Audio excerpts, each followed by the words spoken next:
ถอยหล้าง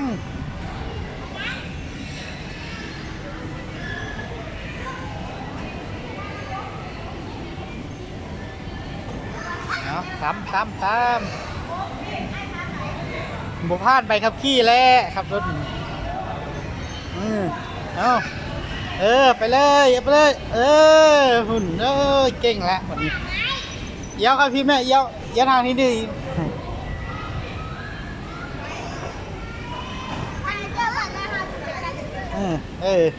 พุ่นขี่ไปทางพุทธขี่ไปทางพุทธไอเกอร์พุ่นพาน้องล้ออยู่แถวพุ่นไปเคี้ยวไปจะหน่อยมัดมือเอา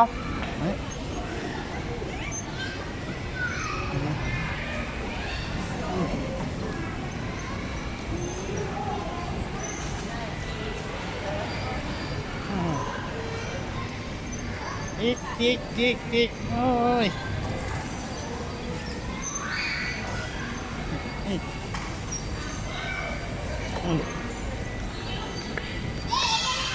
อันเกอร์กันคุณ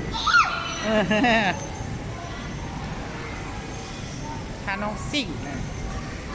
ตามกัน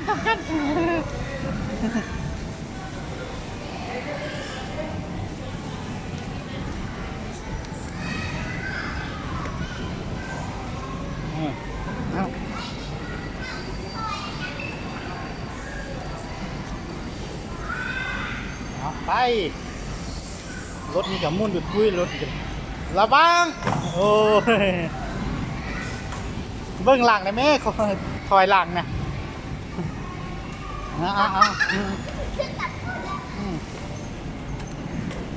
เดินเบื้องแว่นนี่เดิน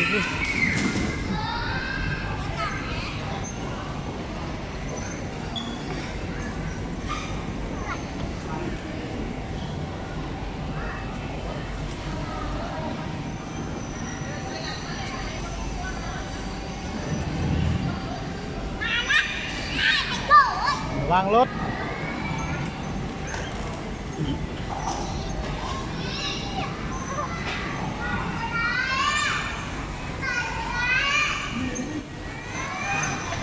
อันนี้ขี่ไม่ได้ไปป่ะนี่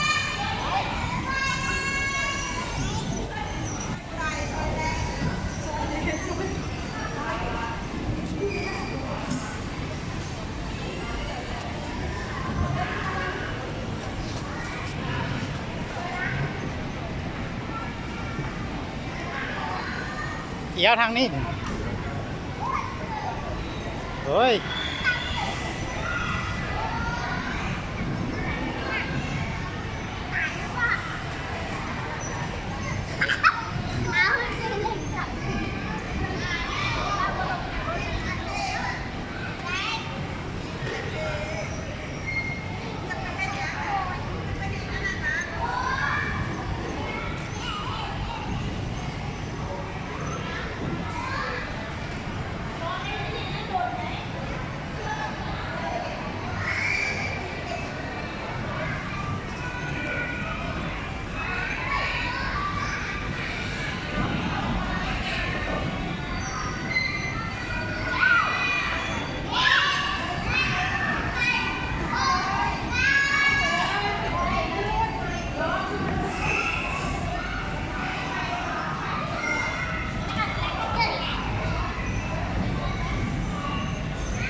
เบื้องนั้นพัดบ่ขี่ไปได้ผมปกติได้ขี่ไปนั่นคือว่า เนาะมันช้าเวลามัน